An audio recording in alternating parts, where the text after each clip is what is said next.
Maraming ang nagtatanong sa akin kung pwede ba talagang makapagbakasyon sa Pilipinas sa aming company. Hello minasan, konnichiwa. Ngayon ay samahan niyo po akong uuwi ng Pilipinas para magbakasyon. Nagayasumi nga po pala dito sa Japan, guys. Ibig sabihin po ng Nagayasumi ay long vacation. Ang long vacation po dito sa Japan ay December, May at saka August po. Pero sa aming company po ay meron din po kaming pasok sa ibang mga Nagayasumi. Kaya dito lang po talaga kami sa December na Yasumi na wala talaga kaming pasok. Kasama ko nga pala dito guys ay si Moon. Kabatch ko din po siya na taga Cebu. Actually, matagal na po naming plano ang pagbakasyon ng Pilipinas. Tatlo po kami ng kabatch namin. Yung isa po ay may asawa ng Hapon. But nung nagkuha po kasi sila ng take last August ay sobrang mahal na. Kaya sabi namin ni Moon ay hindi na lang kami uuwi. But nung November po, meron po kaming nakitang sale na ticket. Kaya naglukat na din kami ni Moon ng ticket. Kaya umuwi talaga kami walang pera dahil ora-orada po yung paglukat namin. Balikan natin guys, yung company nga po namin guys ay pwede po talaga kaming makauwi ng Pilipinas para magbakasyon. Meron kaming paid leave din dito kung gusto nyo po ay gagamitin po yan pauwi ng Pilipinas. Pero ikailangan din po siyang i-raffle pag madami po kayong nag-a-apply na sabay-sabay.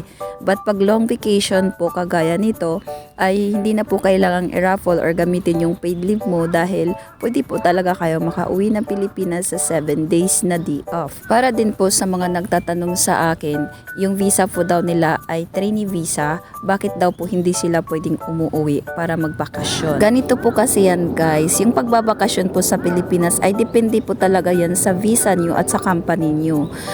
Dati po kasi ako trainee din po ay hindi po kami talagang pwedeng uuwi para magbakasyon. Makakauwi lang po talaga kami guys after na talaga ng contract namin na 3 years.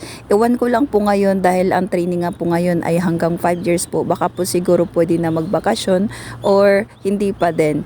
Kaya blessed and thankful pa din ako sa company namin dahil kahit pa paano makakauwi pa din sa Pilipinas kapag mamiss mo or kapag may pera ka nang naiipon pamasahe doon.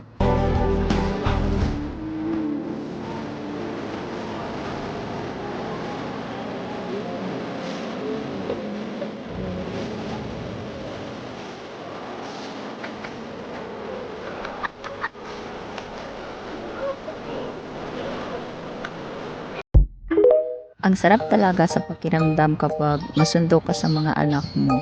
And this is the struggle dahil nga share nga po kami ng luggage ni Moon. Isa lang po ang kumuha ng luggage namin, 20 kilos lang po pala. Dahil nga ora-orada yung paglukat namin ng ticket and syempre wala po kami masyadong ipon.